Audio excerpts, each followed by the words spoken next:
क्या मैं 95% स्कोर कर सकता हूं? क्या आपके अंदर ये शक्ति है, आपके अंदर ये क्षमता है, आप कर सकते हैं? तो पॉजिटिव थिंकिंग पीछे से आवाज देता है, you can do it, you can do it. हार नहीं मानना, तुम कर सकते हो, कर सकते हो। एक ऐसा प्लान, रफ प्लान बनाइए और खुद से प्रॉमिस करिए, खुद से वादा कीजिए कि ये मुझे पूरे साल फॉलो करना है। पिंकी बेटा थोड़ा दौड़ के धनिया लादा, ये सब काम नहीं करना है। परिश्रम से ही सफलता मिलती है, बिना मेहनत के कुछ नहीं होता है।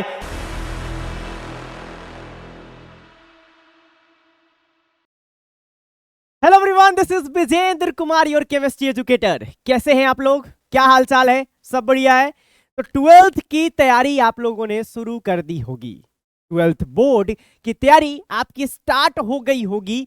तो अब एक परफेक्ट स्ट्रेटेजी आप लोगों को बना लेना है कि आप 12th बोर्ड में 95% कैसे स्कोर करें। राइट, 95% स्कोर किया जा सकता है। पहले तो आपको ये भरोसा होना चाहिए, विश्वास होना चाहिए। और ऐसा अभी 12th बोर्ड का रिजल्ट आया है, बहुत सारे बच्चे 95% स्कोर किए हैं हमारे परिश्रम बैच से और हमारे इस YouTube चैनल से पढ़ के। ठीक है, तो अगर ये स्ट्रैटेजी वीडियो आप अच्छे से देखते हैं, मैं पूरे दावे के साथ कह सकता हूं कि पूरा ईयर लॉन्ग आपका एक प्लान बन जाएगा। कौन कौन सी किताबें आपको लेनी है ये आपको पता चल जाएगा। पूरे साल बच्चे क्या क्या गलती करते हैं वो गलती आपको पहले से पता चल जाएगी, तो आप वो गलती नहीं करेंगे। चलिए शुरू करते हैं। तो सबसे पहला सवाल यही आता है कि क्या मैं 95% स्कोर कर सकता हूं? आप सब लोग अपने आप से एक सवाल पूछ रहे होंगे कि क्या मैं 95% स्कोर कर सकता हूं? तो सबसे पहले तो आपको यह विश्वास होना चाहिए, खुद पे भरोसा होना चाहिए कि आप कर सकते हैं। You can do it. Right, तो आप लोग ये वीडियो देख रहे होंगे, पॉज करिए, रुक जाइए और चैट में जाके लिखिए आई कैन डू इट। मैं 95% स्कोर कर सकता हूं। पहले आपको यह लिखना पड़ेगा, खुद को विश्वास दिलाना पड़ेगा, खुद को भरोसा दिलाना पड़ेगा कि आपके अंदर ये शक्ति है, आपके अंदर ये क्षमता है, आप कर सकते हैं। क्योंकि पॉजिटिव थिंकिंग लाइफ में बहुत जरूरी होता है।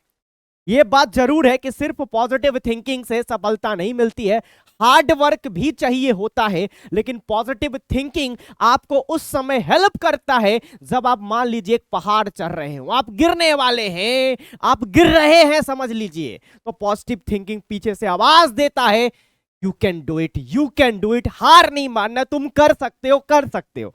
तो पहले आप के अंदर ये स्ट्रॉन्ग डिटर्मिनेशन आना चाहिए कि आप 95% स्कोर कर सकते हैं। ठीक है, अच्छा चलिए, आपने ये डिसाइड कर लिया, आपको भरोसा हो गया कि आप 95% स्कोर कर सकते हैं। अब आप सोच रहे होंगे स्टार्ट कैसे करें, शुरू कैसे करें? मैं कहता हूं शुरू करो। ठीक है, कई बार क्या होता है ना कि बच्चे स्टार्ट करने से पहले इतना ज्यादा सोचते हैं, इतना ज्यादा समय लगा देते हैं कि वो स्टार्ट ही नहीं कर पाते हैं। ठीक है, तो ये वीडियो पूरा देख लो और कल से स्टार्ट कर दो। स्टार्ट करने में बहुत ज्यादा समय मत लो। ठीक है, स्टार्ट करो, चीजें धीरे धीरे समझ में आ जाएंगी। सफर पर आप जब चलेंगे ना, सफर पर जब आप चलेंगे, रास्ते खुद मिलने शुरू हो जाते हैं। ठीक है, और सफर में क्या क्या रुकावटें आ सकती है, क्या क्या प्रॉब्लम आ सकती है, वो सब मैं आपको आज बताने वाला हूं। एक एक करके पूरी वीडियो देखते जाइएगा। ठीक है, तो आपको सबसे पहले क्या करना है, एक पूरा ईयर लॉन्ग प्लान बनाना है, ईयर लॉन्ग कमिटमेंट करना है। 95% मार्क्स लाने के लिए आपके पास एक लगातार मेहनत करने का एक जुनून होना चाहिए, जज्बा होना चाहिए। ठीक है, कि आप जो कुछ डिसाइड कर रहे हैं आपको पूरे साल करना है। पूरे साल में कितने दिन होते हैं? 365 दिन होते हैं। तो 365 दिन आप नहीं कर पा रहे हैं तो कम से कम मान लीजिए 300 दिन तो आपको ये एक रूटीन फॉलो करना पड़ेगा। ठीक है, चीटिंग करने का कुछ दिन मैं आपको दे रहा हूं, लेकिन कम से कम 300 दिन तो आपको एक रूटीन फॉलो करना पड़ेगा, फुल फॉलो करने की कोशिश करनी पड़ेगी कम से कम। ठीक है, अब ध्यान दीजिएगा कि आपके दिन में टोटल 24 घंटा होते हैं, जिसमें मैं बोलता हूं कि आप 8 घंटा पूरा सो लो, जाओ सो लो, पूरा सो जाओ 8 घंटा, एकदम चिल होके सो, क्योंकि एक अच्छी नींद बहुत जरूरी होती है। अगर आप अच्छे से नहीं सोएंगे तो आप दिन भर आपका शरीर में थकान होगा। ठीक है, आपका सर दर्द करेगा, आपका माइंड फ्रेश नहीं रहेगा। तो आप 8 घंटा पूरा देखिए सो नहीं पाएंगे। जनरली क्या होता है कि 6 घंटे बाद नींद खुल जाती है, लेकिन सोने में भी तो 1 घंटा लगता है, ठीक है, जगने में भी तो 1 घंटा लगता है। ऐसे बहुत कम बच्चे होते हैं जो एकदम सुबह तुरंत जग जाते हैं, ठीक है। लेकिन मैं तो उन बच्चों में से हूं कि मतलब अभी बच्चा नहीं हूं, लेकिन मैं उन लोगों में से हूं कि जो मतलब सुबह आके किसी ने उठा दिया, ठीक है, तो फिर मैं धीरे धीरे उठता हूँ, फिर थोड़ा सोता हूँ, थोड़ा सोता हूँ, फिर उठता हूँ, ठीक है। तो ओवरऑल आपको 8 घंटा सोने का जो प्रक्रिया है उस पर लगाना चाहिए। या आप दूसरी कैटेगरी में आते हैं कि तुरंत सो जाते हैं, तुरंत जग जाते हैं, तो आप इस स्लीप आवर्स को 2 पार्ट में डिवाइड कर सकते हैं। आप इसको 6+2 में डिवाइड कर सकते हैं कि 6 घंटा एक बार लगातार सो लिया और 2 घंटा दिन में कभी सो लिया, ठीक है। और डेली आपके लिए खेलना और फन भी जरूरी है। इसके लिए मैंने आपको 2 घंटा दे दिया है, ठीक है। आप पूरे दिन पढ़ाई नहीं कर सकते हैं, पॉसिबल नहीं है। अगर आप ऐसा करते हैं कुछ दिनों बाद आप बोर हो जाएंगे। तो लाइफ में फन भी जरूरी है, इंटरटेनमेंट भी जरूरी है। अब इंटरटेनमेंट में क्या करना है आप खुद डिसाइड करेंगे, जो आपको अच्छा लगता है आप वो कीजिए, लेकिन एक टाइम लिमिट सेट करना बहुत जरूरी है कि आपको 2 घंटा से ज्यादा नहीं खेलना है, 2 घंटा से ज्यादा इंटरटेनमेंट को टाइम नहीं देना है। डेली एक्टिविटीज में भी मैंने आपको 2 घंटा दे दिया है, इसमें खाना नहाना सब कुछ इंक्लूडेड है। अब हो सकता है कि किसी को इसमें ज्यादा समय लग रहा है तो इसमें से वो समय लेकर, ठीक है, इसको लगाएगा। किसी को 3 घंटा लगता है डेली एक्टिविटीज में तो 1 घंटा खेलेगा। जो जल्दी कर लेता है डेली एक्टिविटीज वो 2 घंटा खेलेगा, 2 घंटा फन करेगा, राइट। अब पढ़ाई की बात करते हैं। पहले मैंने आप पूरा एकदम सोना खाना पीना की बात कर लिया, पढ़ाई की बात करते हैं। तो टोटल स्टडी आवर्स मैंने 12 घंटे का रखा हुआ है, ठीक है। 8 2 10 2 12, 12 घंटा टोटल स्टडी आवर्स है, जिसमें 7 घंटा मैंने स्कूल को दिया है। बहुत सारे बच्चे स्कूल जाते होंगे, स्कूल जाएंगे, तो 7 घंटा उनको दे दिया है। 3 घंटा का कोचिंग, कोचिंग आप ऑनलाइन ऑफलाइन अपने हिसाब से लेंगे। ऑनलाइन कोचिंग में यह फायदा है कि आपका समय कम बर्बाद होता है, क्योंकि ऐसे ही 7 घंटा आपका स्कूल में चला जा रहा है, उसके बाद फिर से कहीं जाना पड़े तो आने जाने में भी समय लगता है। ऑनलाइन में क्या है कि आप अपने घर में कंफर्ट जोन में बैठ के क्लास कर पाते हैं, तो ऑनलाइन कोचिंग ज्यादा अच्छा रहता है, ठीक है। 2 से 3 घंटे की सेल्फ स्टडी आपकी हो, ठीक है। तो आप देख रहे हैं यहाँ पे 7 3 10 2 12। अब कई सारे बच्चों का स्कूल में ज्यादा समय जाएगा, स्कूल में 8 घंटा भी लग जा रहा होगा, 9 घंटा भी लग जा रहा होगा, तो उन बच्चों को फिर इधर कहीं ना कहीं एडजस्ट करना पड़ेगा अपने हिसाब से। तो आपका जो ईयर लॉन्ग कमिटमेंट होगा आप खुद बनाएंगे, लेकिन आप आज ही एक ऐसा प्लान, रफ प्लान बनाइए और खुद से प्रॉमिस करिए, खुद से वादा कीजिए कि ये मुझे पूरे साल फॉलो करना है, ठीक है। आप वही कमिटमेंट कीजिए जो पूरा कर पाए, वादा वही करो जो निभा सको। और यहां आपको वादा खुद से करना है कि मैं पूरे साल क्या कर सकता हूं, जो पूरे साल आप कर सकते हैं वैसा एक प्लान बना लीजिए। अब एक चीज सारे बच्चे रो रहे होंगे, 11th बर्बाद हो गया, कैसे होगा, ठीक है। तो जिन बच्चों को लगता है कि 11th बर्बाद हो गया है, उन्होंने 11th की पढ़ाई नहीं की है और फिर भी 12th में अच्छा मार्क्स लाना चाहते हैं, वो बच्चे क्या करेंगे, अब हम उसकी बात करने जा रहे हैं। पिछले साल मैंने पीडब्ल्यू में फिजिक्स वाला में बोर्ड के बहुत सारे बैचेज लिए थे, वहां पर आधे से ज्यादा बच्चे ऐसी कैटेगरी के थे कि उनका 11th बर्बाद था। तो आप लोग अगर आपका भी 11th बर्बाद है तो चैट में आप कमेंट में आप लिख सकते हैं, ठीक है, कि आपका 11th का क्या हाल चाल है, 11th बर्बाद है कि अच्छा है। तो अगर आपका 11th बर्बाद है फिर भी आप 12th में अच्छा मार्क्स ला सकते हैं, बशर्ते आपको क्या करना पड़ेगा कि अभी समय निकाल के कुछ 11th के टॉपिक पढ़ लेने होंगे। तो कौन कौन से टॉपिक है 11th के टॉपिक जो आपको 12th की तैयारी शुरू करने से पहले पढ़ लेना चाहिए। यहां पर एक मैं डिस्क्लेमर लगाऊंगा कि ऐसा मत करना कि ये सारे 11th के टॉपिक पहले पढ़ लेना फिर 12th की तैयारी शुरू करना, और 12th की तैयारी शुरू करने में ही बहुत ज्यादा समय लगा देना, फिर तुम्हारे पास 12th का बैकलॉग आ जाएगा। अभी 11th का बैकलॉग है, फिर 12th का बैकलॉग आ जाएगा, तो 11th का बैकलॉग क्लियर करने के चक्कर में 12th का बैकलॉग मत लाना। तो 12th की पढ़ाई शुरू करो, साथ साथ 11th के ये टॉपिक करते जाओ, ताकि 11th के टॉपिक्स में कॉन्फिडेंस आ जाए और 12th के टॉपिक तुम्हें समझ में आ जाए, ठीक है। तो केमिस्ट्री की बात करोगे तो मैं थोड़ा सा यहां पर मैंने आपके लिए लिख के लाया है कि आपको हर चैप्टर से क्या क्या पढ़ना पड़ेगा 12th के टॉपिक को समझने के लिए।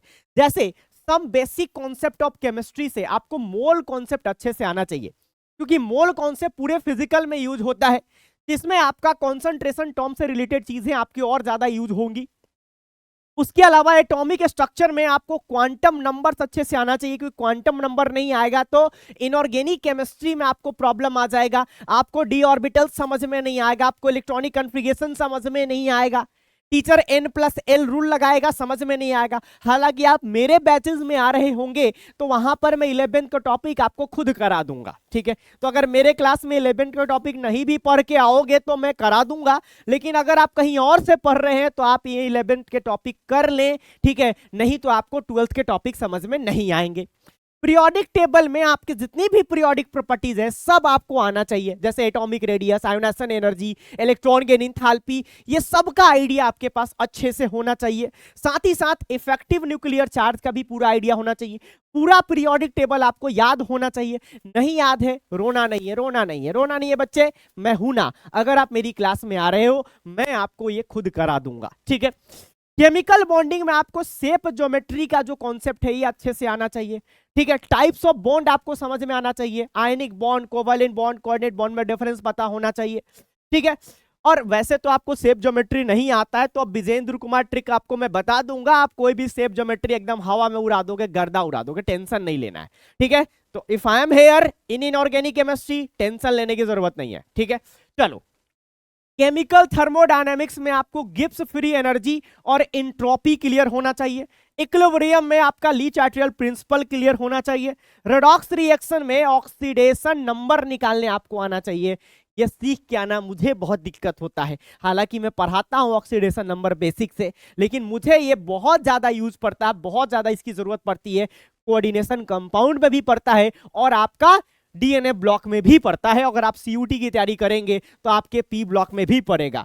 ऑक्सीडाइजिंग रिड्यूसिंग एजेंट को आपको पहचानने आना चाहिए और बैलेंसिंग आपको आना चाहिए, ठीक है। ऑर्गेनिक केमिस्ट्री में आपको पूरा जीओसी आइसोमरिज्म समझ में आना चाहिए। अगर आपको जीओसी आइसोमरिज्म नहीं आता है, बिलीव मी, 12th का ऑर्गेनिक आपको बिल्कुल पल्ले नहीं पड़ेगा, आपके ऊपर से उड़ जाएगा। तो इस चीज का खासा ध्यान आप लोग रखेंगे कि जीओसी का बेसिक आइडिया लेकर आएंगे। तो जीओसी कहां से पढ़े सर? आप क्या करो, YouTube पे सर्च करो जीओसी वन शॉट, और जहां आपको लगे कि व्यू ज्यादा है, ठीक है, ज्यादा बच्चों ने देखा है और वीडियो छोटा है, उसको देख लो। पीडब्ल्यू के भी बहुत सारे टीचरों ने भी जीओसी का वन शॉट कराया होगा। ये मत देखना कि नीट का वीडियो है कि जेई का है, बस देख लेना, वन शॉट देख लेना जीओसी का, उतने से हो जाएगा। बाकी जो टीचर आपको ऑर्गेनिक पढ़ाएंगे, आई थिंक सौर्या मैम पढ़ा रही हैं ऑर्गेनिक आप लोगों को, तो सौर्या मैम भी आपको बेसिक इसका जरूर करा देंगी, ठीक है। और काफी अच्छे से मैम पढ़ाती हैं परिश्रम बैच में, जो बच्चे परिश्रम बैच लिए होंगे, ठीक है, तो वहां पर आपको सौर्या मैम बेसिक से ये चीज करा देंगी, ठीक है। और आगे बढ़ेंगे तो हम लोग देख रहे हैं हाइड्रोकार्बन्स भी आपको अच्छे से रिएजेंट सारे क्लियर होने चाहिए। मैकेनिज्म आपको क्लियर होना चाहिए, आपको पता होना चाहिए बॉन्ड कहां से टूटेगा, कौन अटैक करेगा तो कौन, न्यूक्लियोफाइल अटैक करेगा तो न्यूक्लियोफाइल निकलेगा, ठीक है। ये सब बेसिक आइडिया आपको आना चाहिए। थोड़े बहुत कार्बोकैटायन के रीअरेंजमेंट्स आपको पता होना चाहिए, ठीक है। आपको ऑप्टिकल आइसोमर का बेसिक आइडिया होना चाहिए, ठीक है। तो ये सब टॉपिक्स अगर आप थोड़ा थोड़ा देख सकते हो, एक ही साथ इतने सारे टॉपिक नहीं कर पाओगे, तो आप 12th की तैयारी स्टार्ट करो। साथ साथ ये टॉपिक आप कहीं से यूट्यूब से पढ़ते जाओ, थोड़ा थोड़ा पढ़ते जाओ, ठीक है। 12th का, इसके चक्कर में 12th का बैकलॉग नहीं करना है, ये ध्यान रखना। अब हम लोग बात करते हैं कि 12th में जो हमारा सिलेबस है, उस सिलेबस के हिसाब से कौन से टॉपिक हमारे लिए ज्यादा इंपॉर्टेंट है, किसका वेटेज कितना है और किस टॉपिक को कैसे पढ़ना है, ठीक है। तो देखेंगे यहां पर आप लोग, तो यहां पर सब कुछ मैं आपके लिए लिख के लाया हूं। तो सॉल्यूशन चैप्टर जो आपका फिजिकल केमिस्ट्री का है, यहां से टोटल 7 नंबर का सवाल आपका पूछा जाता है। इलेक्ट्रोकेमिस्ट्री से आपको 9 नंबर का सवाल आता है। केमिकल काइनेटिक्स से आपका 7 नंबर का सवाल आता है, ठीक है। और डीएनए ब्लॉक जो मेरा पोर्शन है, यहां से भी आपको 7 नंबर का सवाल पूछाता है। कोऑर्डिनेशन कंपाउंड से भी 7 नंबर का सवाल पूछा जाता है। हेलोअल्केन हेलोएडीन से बात करेंगे तो 6 नंबर का सवाल पूछाता है। अल्कोहल फिनॉल ईथर से 6 नंबर का। अल्डिहाइड कीटोन कार्बोजालिक एसिड से 8 नंबर का। और एमीन से आपका 6 नंबर का, बायोमॉलिक्यूल से 7 नंबर का। तो आप देखेंगे वेटेज वाइज देखेंगे सबसे ज्यादा वेटेज आपका यहां पर इलेक्ट्रोकेमिस्ट्री का है, 9 नंबर का सवाल आपसे पूछा जाता है, और उसके बाद आपका अल्डिहाइड कीटोन कार्बोक्सिलिक एसिड का है। ओवरऑल बात करेंगे तो सबसे ज्यादा क्वेश्चन आपके यहां पे ऑर्गेनिक से पूछा जाता है। ऑर्गेनिक का सेक्शन बहुत बड़ा है, ठीक है, तो ऑर्गेनिक आपको अच्छे से पढ़ना है। और ऑर्गेनिक में क्या है कि अगर कोई एक चैप्टर समझ में आ गया तो सारे चैप्टर समझ में आ जाएंगे, अगर एक नहीं आया तो सारे नहीं आएंगे, ठीक है। बायोमॉलिक्यूल को छोड़कर, बायोमॉलिक्यूल में आप बहुत सारी चीजें रट के याद करके भी नंबर ला सकते हैं, लेकिन जो बाकी ऑर्गेनिक है इसमें रटने से काम नहीं चलेगा, आपको समझ में आना चाहिए, आपको बॉन्ड तोड़ने, बॉन्ड जोड़ने आना चाहिए, आपको रिएजेंट पहचान में आना चाहिए, आपको जीओसी क्लियर होना चाहिए, तभी आपसे सवाल बनेगा, तभी आपको समझ में आएगा, ठीक है। उसी तरह से अगर फिजिकल केमिस्ट्री में बात करोगे तो आपको अगर मोल कॉन्सेप्ट क्लियर नहीं है तो आई थिंक भारती मैम पढ़ा रही होंगी आपको, ठीक है, परिश्रम बैच में। तो अगर आप बात करोगे तो वहां पर अगर आपका मोल कॉन्सेप्ट का बेसिक कॉन्सेप्ट क्लियर नहीं है तो आप जो फिजिकल केमिस्ट्री के न्यूमेरिकल्स हैं, न्यूमेरिकल्स आप अच्छे से नहीं कर पाओगे, आपसे न्यूमेरिकल सॉल्व नहीं होगा। आप कॉन्सेप्ट सीख जाओगे लेकिन न्यूमेरिकल में आप फंसोगे, तो मोल कॉन्सेप्ट को एक बार जरूर पढ़ लेना। आगे बढ़ते हैं और बात करते हैं कि आपको किताबें कौन कौन सी लेनी चाहिए। ऐसा बहुत बच्चों का मैसेज आया, ठीक है, ये आपका मोस्ट वांटेड टॉपिक है कि केमिस्ट्री के लिए कौन कौन सी किताबें फॉलो करनी है, कौन कौन सी किताबें खरीदनी है, ठीक है। तो एक एक करके बात करते हैं। तो थियरी और कॉन्सेप्ट के लिए एनसीईआरटी, केमिस्ट्री में एनसीईआरटी, ठीक है, सब कुछ है, ग्रंथ है आपके लिए, ठीक है। एनसीईआरटी को गले लगा लो, ठीक है, एनसीईआरटी से प्यार कर लो, मोहब्बत कर लो, शिद्दत वाला प्यार कर लो, केमिस्ट्री में फोड़ दोगे, मचा दोगे। इस बार बहुत सारे बच्चों के 97, 98 मार्क्स आए हैं, ठीक है, जो अभी तक मेरे पास मैसेज के थ्रू पहुंच पाया है, ठीक है। तो आप भी ले आओगे 97, 98। केमिस्ट्री में नंबर लाना बहुत आसान है।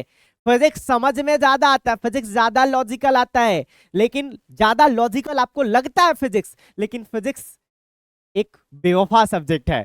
फिजिक्स आपका ज्यादा टफ आता है, ठीक है, वो कहते हैं ना कि देखने में सुंदर है लेकिन है तो बेवफा, वैसा वाला सब्जेक्ट है फिजिक्स। लेकिन केमिस्ट्री एक ऐसा सब्जेक्ट है जो आपको लगेगा कि कई जगह पर आपको थोड़ा रटना पड़ रहा है, कई जगह पर आपको स्ट्रक्चर याद करना पड़ रहा है, लेकिन अगर आपने कर लिया तो आपको पूरे नंबर देगा। तो आपकी नैया केमिस्ट्री पार लगाएगी, चाहे आप जेईई की तैयारी कर रहे हो, चाहे नीट की तैयारी कर रहे हो, चाहे बोर्ड की तैयारी कर रहे हो।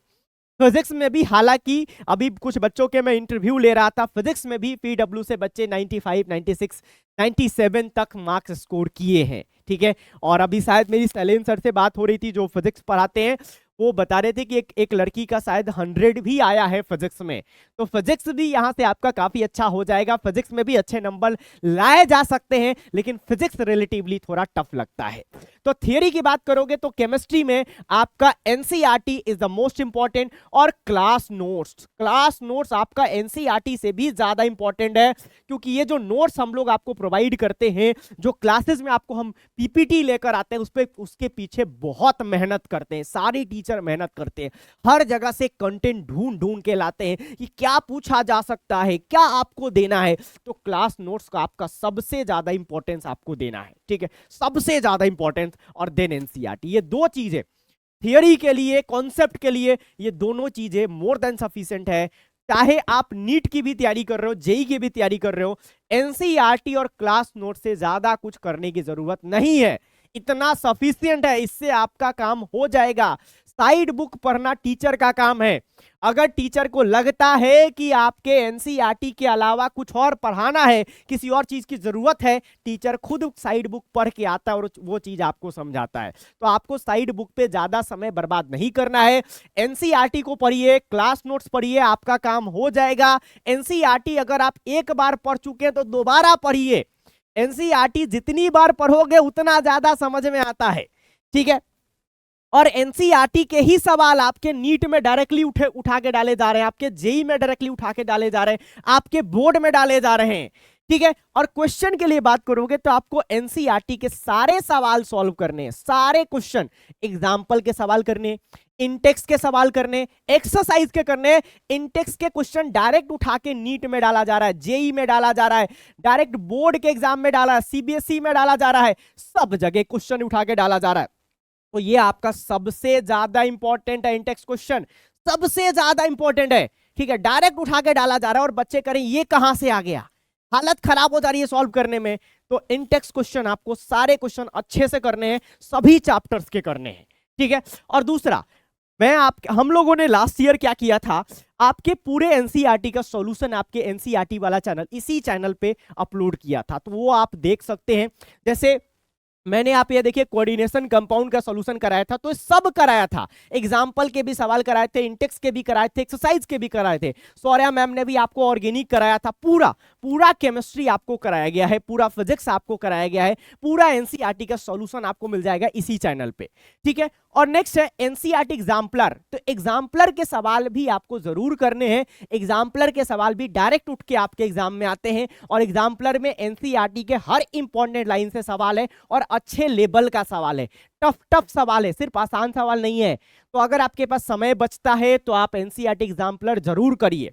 उसके बाद डीपीपीज में भी टीचर बहुत मेहनत करता है, टीचर को पता होता है कि मैं आज कौन सा टॉपिक पढ़ाने जा रहा हूं, तो इस टॉपिक से कौन सा सवाल मुझे देना है, तो डीपीपीज भी आप जरूर करिए। ठीक है, सीबीएसई बोर्ड का पीवाईक्यू ये भी बहुत ज्यादा इंपॉर्टेंट है। अगर आप इसमें प्रेफरेंस ऑर्डर पूछोगे तो मैं इसको नंबर 1 पे रखूंगा और इसको नंबर 2 पे रखूंगा। आप पहले ये करिए, फिर ये करिए, और उसके बाद समय मिले तो इन दोनों को करिए।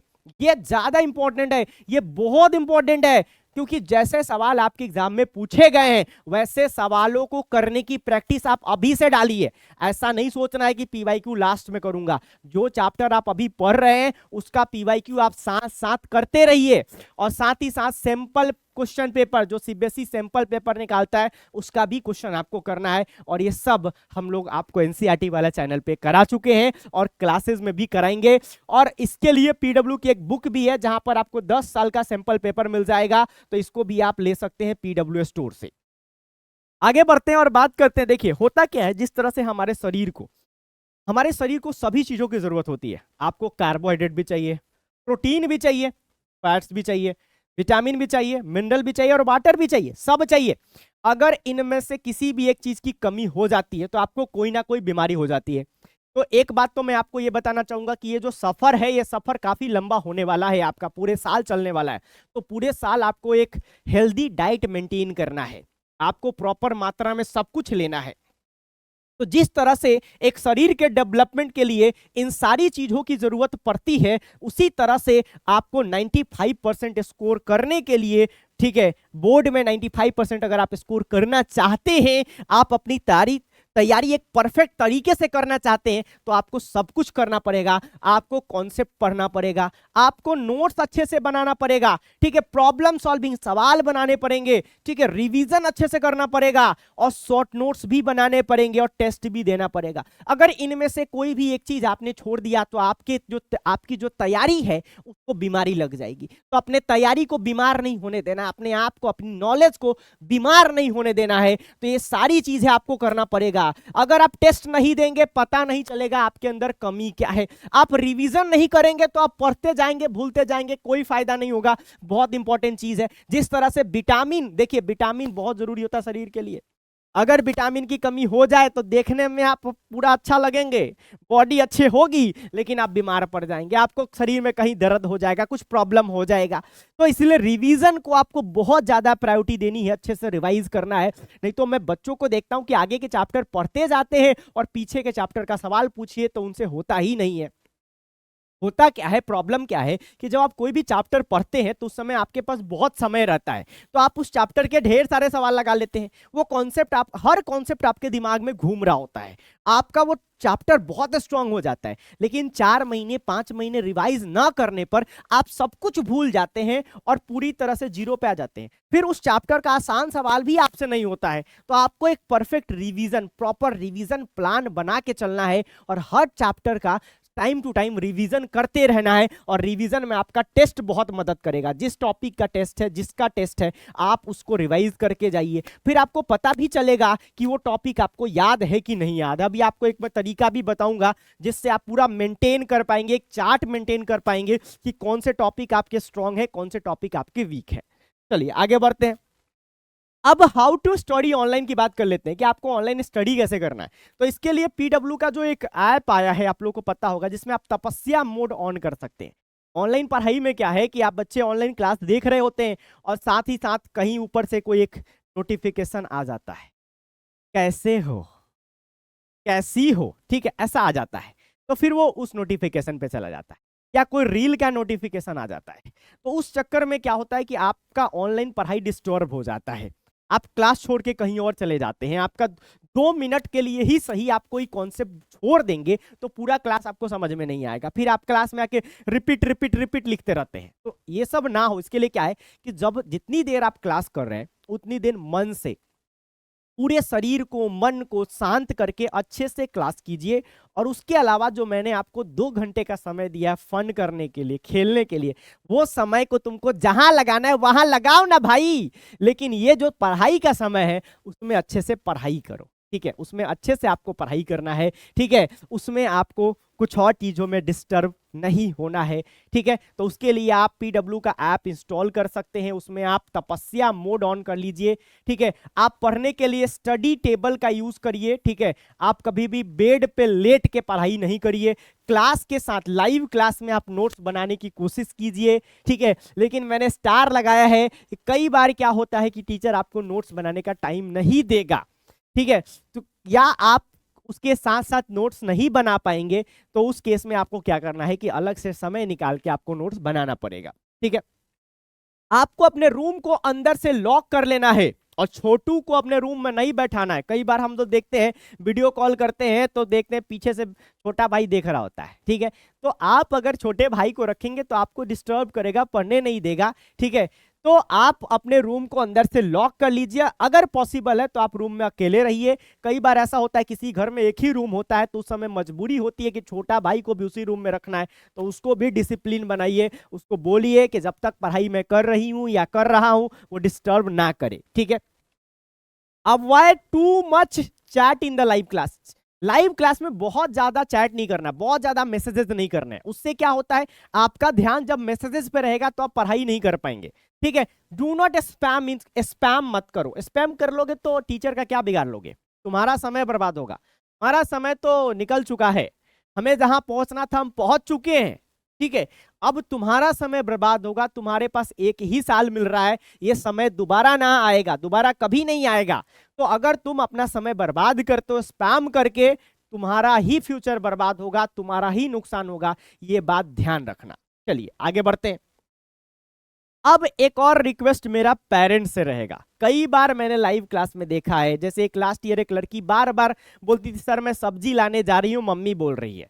तो ऐसा काम जो भी पेरेंट्स हैं आप लोगों को नहीं करना है। आपको मान के चलना है कि जिस तरह से बच्चा आपका ऑफलाइन क्लास करने जाता था, तो आप उसको बिल्कुल भी ऑफलाइन क्लास करने, मान लीजिए आपका बच्चा चला गया तो आपका कोई काम नहीं करता था, ठीक है, आप वो काम खुद से करते थे। तो जब ऑनलाइन भी क्लास कर रहा है तो आपको सोच के चलना है कि ऑफलाइन क्लास की तरह ही उसे डिस्टर्ब नहीं करना है, वो अभी यहाँ प्रेजेंट नहीं है तो ऐसा नहीं करना है। पिंकी बेटा थोड़ा दौड़ के धनिया लादा, ये सब काम नहीं करना है, ठीक है। आपको धनिया मंगवाना है पिंकी बेटा से, तो आप क्या कीजिए, उसका क्लास शुरू होने से पहले आपको जो जो मंगवाना है मंगवा लीजिए। दूसरा, जो पापा लोग हैं वो भी क्या करते हैं, घर में काफी हाई वॉल्यूम पे न्यूज चला देते हैं, मैच चला देते हैं। तो आप न्यूज और मैच चलाएंगे तो बच्चे को पढ़ने में डिस्टर्बेंस होगा। तो आपका बच्चा घर बैठ के पढ़ रहा है, दिस इज योर रिस्पॉन्सिबिलिटी कि आप अपने बच्चे को सपोर्ट करें, एक प्रॉपर स्टडी इन्वायरमेंट दें और उसको डिस्टर्ब ना करें, ठीक है। और क्या करना है, आपको कोशिश करनी है, हर हाल में कोशिश करनी है कि कोई बैकलॉग ना हो। एवरी डे आपको ये कोशिश करनी है कि बैकलॉग हर हाल में नहीं होना चाहिए, क्योंकि बैकलॉग का पहाड़ जैसे जैसे बड़ा होता जाएगा आपकी टेंशन बढ़ती जाएगी, प्रेशर बढ़ती जाएगी, आपकी तैयारी खराब होती जाएगी। तो बैकलॉग हर हाल में आने नहीं देना है। अगर बैकलॉग है तो फन टाइम को कट करो, संडे को यूटिलाइज करो और बैकलॉग क्लियर करो, ठीक है। बैकलॉग नहीं आने देना है। और क्या करना है, वो जनरली हम लोग देखते हैं कि ऑनलाइन में बच्चे टेस्ट छोड़ देते हैं, तो आपको टेस्ट स्किप नहीं करना है, क्योंकि टेस्ट से ही पता चलेगा कि आपकी तैयारी कैसी है, आपके कौन से टॉपिक, कौन से चैप्टर स्ट्रांग है, कौन से चैप्टर वीक है, किन चैप्टर्स पे ज्यादा रिवीजन की जरूरत है। तो टेस्ट आपको हर हाल में नहीं छोड़ना है। टेस्ट के मार्क्स को, टेस्ट के बाद आपको एक प्रॉपर एनालिसिस भी करनी है। देखिए क्या करना है, आपको हर टेस्ट के बाद एक लिस्ट बनाना है, स्ट्रॉन्ग चैप्टर और वीक चैप्टर का, ये स्ट्रॉन्ग टॉपिक और वीक टॉपिक का। ठीक है, देखिएगा, तो आपको ये लिस्ट बनाना है हर टेस्ट के बाद। जैसे टेस्ट आप देंगे तो आपको पता चलेगा कि इस चैप्टर का, ये टॉपिक का सवाल आपसे हो गया, इस चैप्टर या टॉपिक का सवाल आपसे हो गया। जैसे मान लीजिए डीएनए ब्लॉक का सवाल आपसे हो गया, तो इसमें आप डीएनए ब्लॉक डाल देंगे।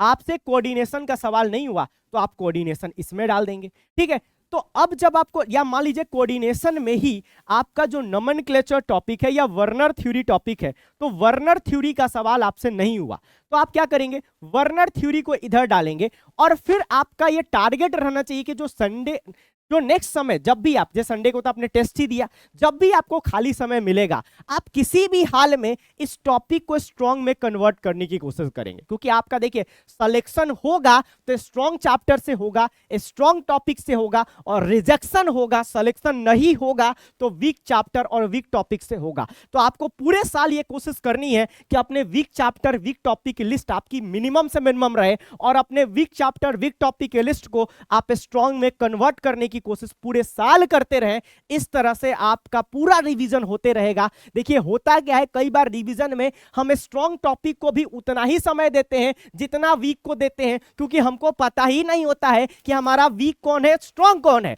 तो जब हमको ये पता रहेगा तो हम अपने वीक चैप्टर, वीक टॉपिक पे ज्यादा समय देंगे, तो अपने वीक चैप्टर को भी स्ट्रॉन्ग बना पाएंगे, और फिर हम 95% स्कोर कर पाएंगे, पूरा का पूरा मार्क्स स्कोर कर पाएंगे। तो ये स्ट्रेटेजी आप अगर फॉलो करते हैं, जेई नीट के बच्चे भी फॉलो करते हैं, तो आप जेई नीट में काफी अच्छी रैंक ला सकते हैं। सभी एग्जाम के लिए ये स्ट्रेटेजी बहुत ज्यादा काम करती है। इवन मेरे कुछ यूपीएससी के दोस्त हैं, मैंने उनको भी बताया है, तो यूपीएससी में भी वो ये स्ट्रेटेजी को फॉलो कर रहे हैं। ठीक है, अब जो बच्चे जेई नीट की तैयारी कर रहे हैं वो बोर्ड को कैसे मैनेज करें। ठीक है, तो अभी एक बच्चे का मैं इंटरव्यू ले रहा था, उसका बोर्ड में 97% से कुछ ज्यादा मार्क्स आया हुआ है, 97 पॉइंट समथिंग। तो वो बच्चे की अगर आप बात करेंगे तो वो बच्चा जेई के साथ साथ बोर्ड में इतना अच्छा मार्क्स लाया, वो जेई की तैयारी कर रहा था। तो आप जेई नीट की तैयारी कर रहे हैं तो आपको क्या करना है, जो भी टॉपिक आपको जेई नीट के टीचर पढ़ा रहे हैं उसकी एनसीईआरटी आप साथ साथ कर लीजिए, उसका पीवाईक्यू आप साथ साथ कर लीजिए, आपका काम हो जाएगा। जो बाकी इंग्लिश रह गया या अदर सब्जेक्ट रह गए, कंप्यूटर रह गया, वो आप लास्ट में कर लेंगे। लेकिन ये चीज आपको जरूर करना है कि जो भी टॉपिक आपको पढ़ाया गया आपके जेई नीट के बैच में, उसका एनसीईआरटी आप कर लीजिए, उसकी रीडिंग डाल लीजिए, और साथ साथ एनसीईआरटी के क्वेश्चन सॉल्व कर लीजिए, और साथ साथ आपका सीबीएसई का पीवाईक्यू कर लीजिए। बस इतना अगर आप साथ साथ करते जाएंगे तो लास्ट में आपको एक्स्ट्रा प्रेशर नहीं आएगा, एक्स्ट्रा बर्डन नहीं आएगा, और बोर्ड काफी आराम से हो जाएगा।